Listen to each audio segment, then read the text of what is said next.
Good morning, friends. Welcome back to As a Man Thinketh on UNASA TV. So Brooke Rollins has actually taken on something that is a bit rare for a federal level Secretary of the United States to take on. And somebody asked me what options she actually had in this particular situation. And because this is a bit rare, I thought it was worth looking into myself.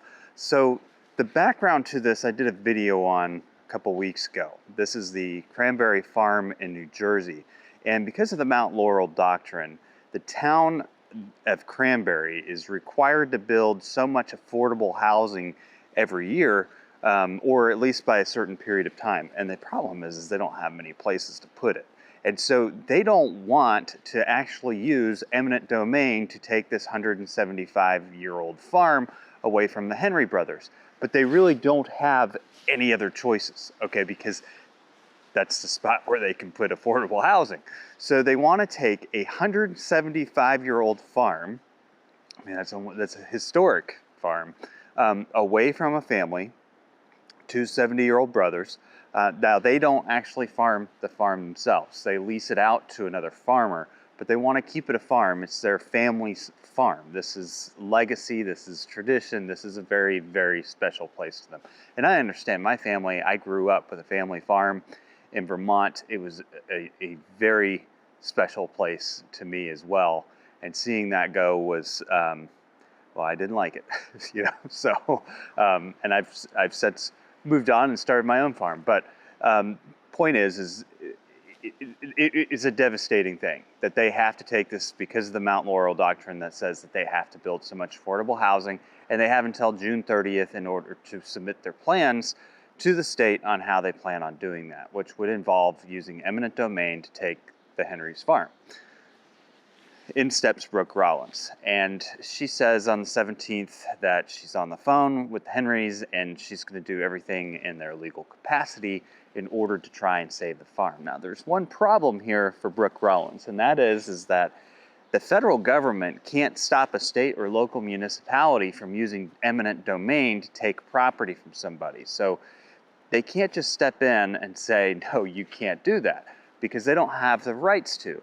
But Brooke Rollins isn't necessarily out of the playbook on this one, and that's what I wanted to talk about, because this is where this rare instance where she says, hey, we're going to use everything legally within our playbook to try and stop this from happening.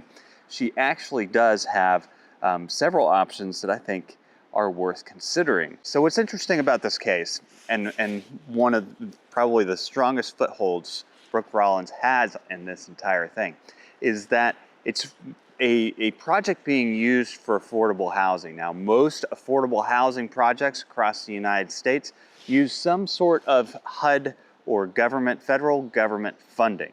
Because they require federal government funding, the federal government can choose to withhold those funds, and they can require a review of the project under the Federal Farmland Protection Policy Act. A lot of you probably know it as the FPPA. The Farmland Protection Act allows the federal government to choose to withhold funds from funding a project that requires federal funding if it impacts farmland conservation.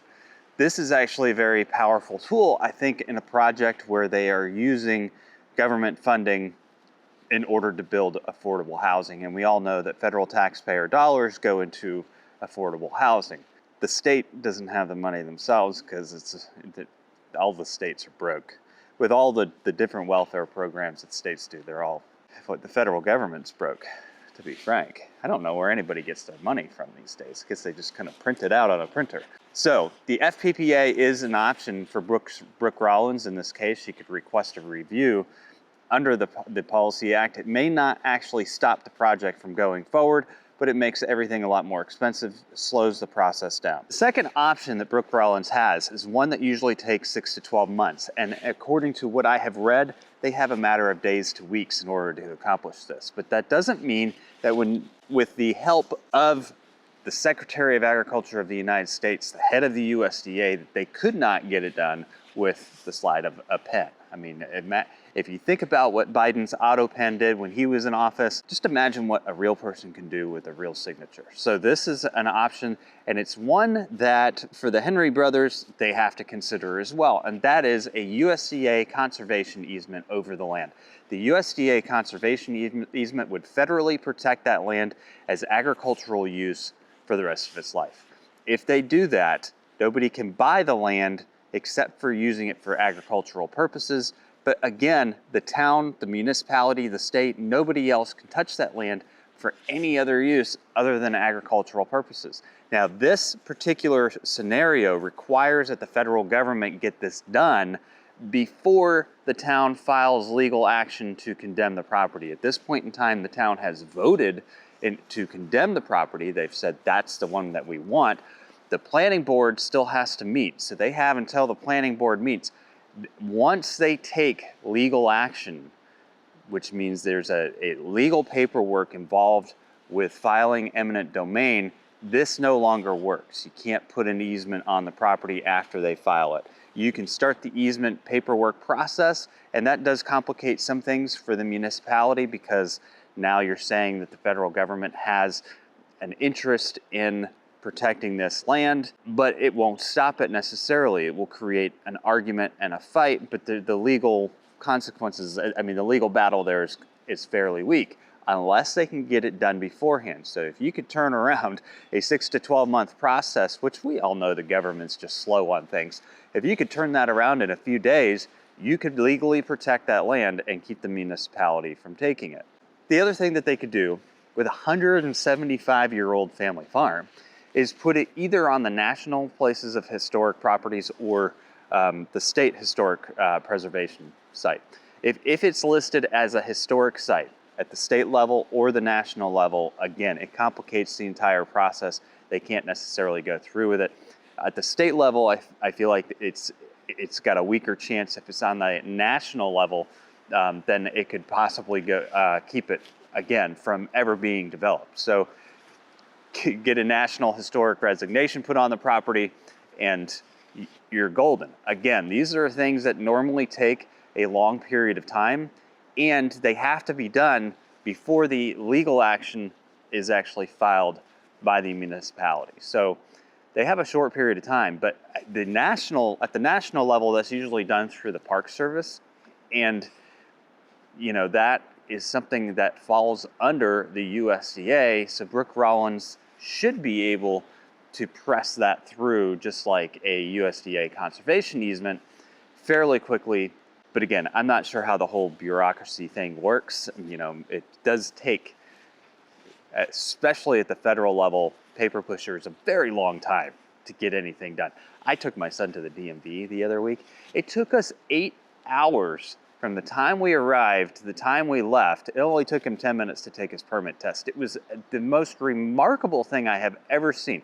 The people actually got up when it was his turn to go. They were moving fairly quickly through the line for one lady working. The others were like, I don't know what they were doing. They had lots of employees there who were working in the afternoon behind the desks, but in the morning they were all just kind of like going out, talking to people in the line.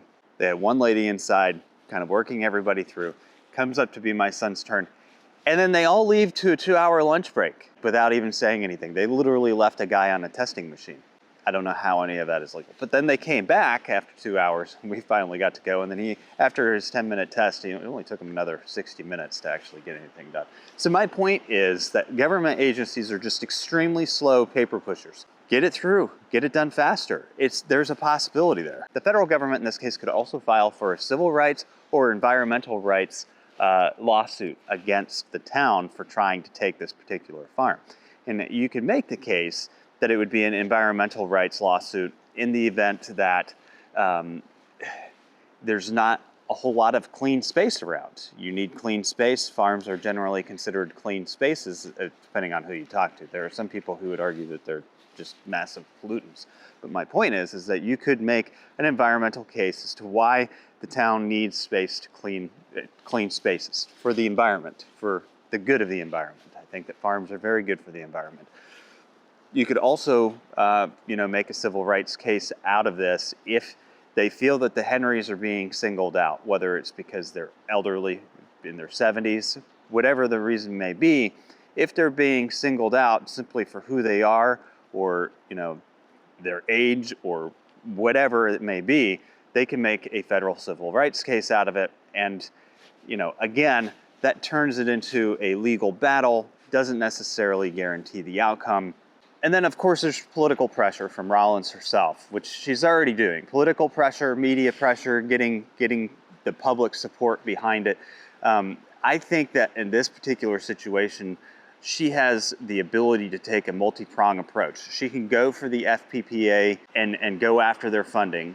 I mean, that is definitely one way of handling this. I think they should do that. They should also turn around and, at a minimum, start the process of putting a USDA agricultural conservation easement on the land. Immediately go in and try and get it at least on the state historical sites. Even if that application is pending, like I said, even if these applications are pending, it could slow down the process. And if they want to slow down the process even more, they can file an environmental and civil action rights lawsuit against the municipality, even if it's just making bogus claims, because the government does that all the time, just to slow the process down so that some of these other things could come through before they're able to take legal action on the property. But again, a lot of this has to be done fairly quickly. So this is a challenge that I think is going to be up to Secretary Rollins. So even though this is a state's issue, and the federal government does not have the right to tell a state or a municipality that they can't use eminent domain on somebody's property. And as much as I am a personal property rights person, I'm also a states' rights person, and I think that it's good that we have a separation of powers there. The federal government in this case does actually have a playbook. And depending on how fast they can roll out that playbook, they could actually stop this Cranbury Township from taking the property from this 175-year-old farm from these older brothers who want to keep it as farmland. This is, a significant farm to this family. But I also recognize that none of these solutions actually solve the town of Cranbury's situation, and that is that they have to, according to the Mount Laurel Doctrine, be able to come up with so much affordable housing, and they only have a couple weeks to submit their plans to the state of New Jersey. And so that could, if I were the township and I didn't want to have to use eminent domain, what I would do is I would go ahead and submit my plans to the state saying that we plan on putting affordable housing in this area. We need more time before we follow through with eminent domain. Kick the can down the road a little bit, submit my plans, without actually taking any legal action. And legal action would require the actual paperwork being filed, not plan making. That's the key to it. They can say they can vote on things all they want to, but until they actually start to take legal action for eminent domain, that leaves the door open for somebody like Brooke Rollins to come in, finalize things, and then they'll have to go back to the state and say, oh shoot, well, I guess you're gonna have to just give us more time because our plans fell through because the federal government got involved. And, I'm sure that a blue state would understand that, considering that the government is rather red at the moment. They'll just get angry about it, say some curse words, and move on. And that's my thought on it. I mean, at least they submitted their plans by the 30th. That's all they're required to do right now. So it's an interesting case. I'm curious to see how it plays out. And I think that you're actually going to see whether or not people stand behind what they say here, because everybody has a playbook. The town of Cranbury has a playbook. They can move faster on the eminent domain. Brooke Rollins has a playbook. She can move faster on some of these other processes to protect the property. It's really going to show us who is more serious about getting things done. Anyway, guys, stay tuned for more on As a Man Thinketh here on Yanasa TV, and we'll talk soon. Ancient eras and natural selection have refined and tailored pristine fibers with the resilience for today's days. Evolving beyond the last ice age, bison wool is nature's most dependable activewear. Buffalo Wool Company, 100% proven by nature, 100% American made. Check out the Buffalo Wool Company collection at yanasatradingco.com.